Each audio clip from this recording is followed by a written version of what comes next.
ప్రజాపాలన పేరిట దరఖాస్తులు స్వీకారం చేస్తూ ఉన్నారు. కానీ ఆ దరఖాస్తు ఫారంలో చాలా డౌట్లు వస్తూ ఉన్నాయి. సోషల్ మీడియాలో కావచ్చు, ఇటు ప్రతిపక్షాలు ఆ డౌట్లను బయట తీసుకొచ్చే ప్రయత్నం చేస్తున్నారు. అంటే ఖాతా అకౌంట్ నెంబర్ ఇవ్వలేరు అనేది, కౌలు రైతులకు సంబంధించి ఒక క్లియర్గా ఒక గైడ్లైన్స్ని అక్కడ పెట్టలేదు, రేషన్ కార్డుకు సంబంధించినటువంటి ఒక కాలంను ఫుల్ఫిల్ చేయలేదు. సో కేవలం ఈ దరఖాస్తుల పేరిట కాలయాపన చేయడానికి కాంగ్రెస్ యోచిస్తున్నది, చూస్తున్నది అనేది వాళ్ళ కామెంట్. ఏం చెప్పి ఇప్పుడు మేము 100 రోజులలో 6 గ్యారంటీలు ఇస్తామని చెప్పినాం. వచ్చి 25 రోజులు కూడా కాలే. ఇంకా ఇవాళ ఎన్నో తారీఖు, 25 రోజులు కూడా కాలే. నెల కూడా కాకముందు గగ్గోలు ఎందుకు అయిపోతారు మీరు? నాకు అర్థం కాకముందు 100 రోజుల్లో 100 మేము ఇచ్చిన 6 గ్యారంటీలు అమలు చేయకపోతే కదా నువ్వు మాట్లాడాల్సింది. అప్పుడు దాకా నోరు మూసుకొని కూర్చోరు అదురు ఇంట్లో. ఎందుకు మొత్తుకుంటారు? అనవసరంగా పరువు తీసుకుంటారు. ఇప్పటికే తలాతోకలేనటువంటి మాటలు.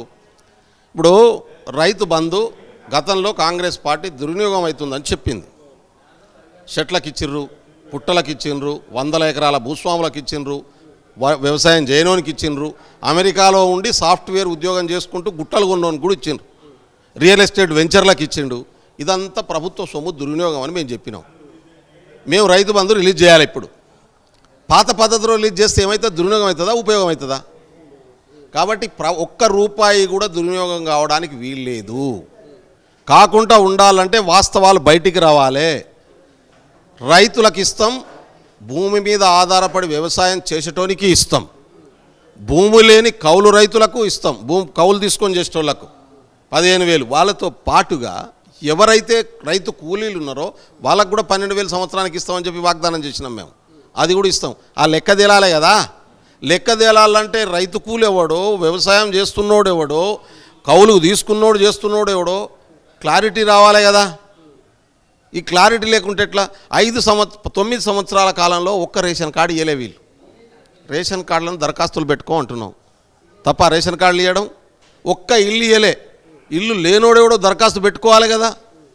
దరఖాస్తు పెట్టుకోకుండా ఎడదెత్తది గాలేదెత్తదా? చాలామంది కొత్త పెళ్ళిళ్ళు చేసుకున్నారు, కొత్త సంసారాలు మొదలైనవి ఈ 10 సంవత్సరాల కాలంలో.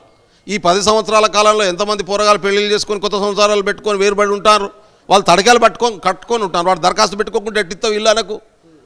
కాబట్టి అవగాహన లేకుండా మాట్లాడుతున్నారు వీళ్ళు. ప్రభుత్వంలో 10 సంవత్సరాలు ఉండి, ఎందుకంటే ఆడ ఒక రాజు నడిపించారు. వీళ్ళంతా డబలాలు కొట్టుకుంటూ ఉన్నారు. ఎక్కడో అడ్మినిస్ట్రేషన్ వర్క్ చేయలే, వీళ్ళు ఎక్కడ కూడా రివ్యూలు చేయలే. వీళ్ళకి స్పష్టత లేదు కాబట్టి పిచ్చి మాటలు మాట్లాడుతూ ఉన్నారు. కాంగ్రెస్ పార్టీ ఈ దేశాన్ని 54 సంవత్సరాలు పాలించింది, ఈ ఉమ్మడి రాష్ట్రాన్ని పాలించింది. పాలన విషయంలో మాకు ఎవరు నేర్పించాల్సినటువంటి అవసరం లేదు. మంచి సూచనలు ఇచ్చే తీసుకుంటాం, కానీ పిచ్చి మాటలు మాట్లాడితే దానికి ఎవరు పట్టించుకోరు. అందుకని చెప్తున్నాం, ప్రతి ఇన్ఫర్మేషన్ను తీసుకొని ప్రజలకు ఉపయోగపడే పద్ధతుల్లో, ప్రతి స్కీము వాళ్ళకు చేరేటటువంటి పద్ధతుల్లో ప్రభుత్వం ప్రయత్నం చేస్తూ ఉంది.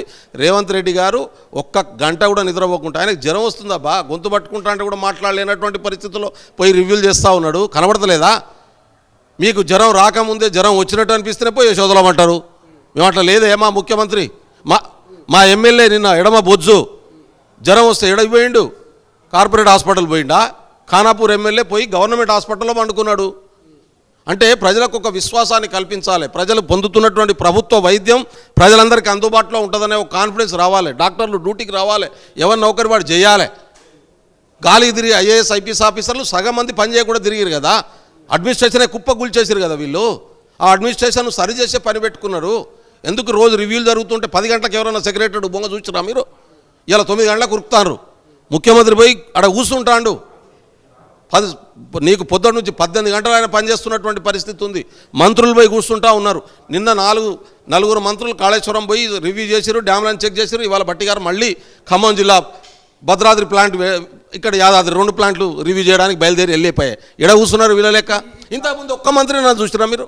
ఎక్కడన్నా ఒక్క మంత్రి హైదరాబాద్లో గొడవ జరిగితే హోంమంత్రి షబ్బీర్, ఆ రోజు ఉన్నటువంటి ఆయన మహమూద్ అలీ గారు రివ్యూ చేయంగా చూసిరా ఎప్పుడన్నా ప్రజలు? ఎవరైనా చేస్తే అయ్య చేయాలి, కొడుకు చేయాలి, అల్లుడు చేయాలి. ఈ ముగ్గురు తప్ప ఇంకొకరు ఎవరైనా పట్టించుకున్నారా ఈ రాష్ట్రాన్ని?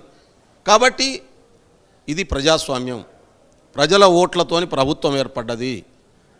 గెలిచినటువంటి ప్రజాప్రతినిధులు ప్రజలకు బాధ్యులు. మా ఎమ్మెల్యేలు ఒక్కరు కూడా బయట లేరు. ఇవాళ దరఖాస్తులు పెట్టించడానికి ఊరు తిరుగుతున్నారు. నేను అంటా ఉన్నాను, మీ తొలి వెలుగు ద్వారా ప్రజల్ని కోరుతా ఉన్నాను, దయచేసి టీఆర్ఎస్ నాయకులు, బీజేపీ నాయకుల మాటలు వినకండి. మీరు మీకు కావాల్సినటువంటి పథకాలు పొందడం కోసం మీకు ఎక్కడ పడితే అక్కడ ఆన్లైన్లో అప్లికేషన్లు దొరుకుతున్నాయి. జిరాక్స్ తీసుకోండి, ఫిలప్ చేయండి. మీ గ్రామానికి అధికారులకు వస్తారు, మీ వార్డుకు అధికారులకు వస్తారు, వాళ్ళకి అప్పచెప్పండి. దరఖాస్తులు స్వీకరించండి. మీ దగ్గర ఏం డాటా ఉంటే అది ఇవ్వండి. దాంట్లో ఏమైనా తక్కువ పడితే మళ్ళీ అప్లికేషన్లో ఫిలప్ చేసుకునేటటువంటి అవకాశం ఉన్నది. కానీ మీరు ముందైతే దరఖాస్తు పెట్టండి. మీ పేరు, ఫోన్ నంబరు, గృహలక్ష్మికి అర్హులా కాదా, చేయూతకు అర్హులా కాదా, అదేవిధంగా రైతు బంధుకు అర్హులా కాదా, దాంట్లో ఉన్నటువంటి కాలమ్స్ అన్నీ కూడా టిక్కు కొట్టి ఇన్ఫర్మేషన్ నింపి దయచేసి ఇవ్వాలని చెప్పి ప్రజల్ని కోరుతూ ఉన్నాను.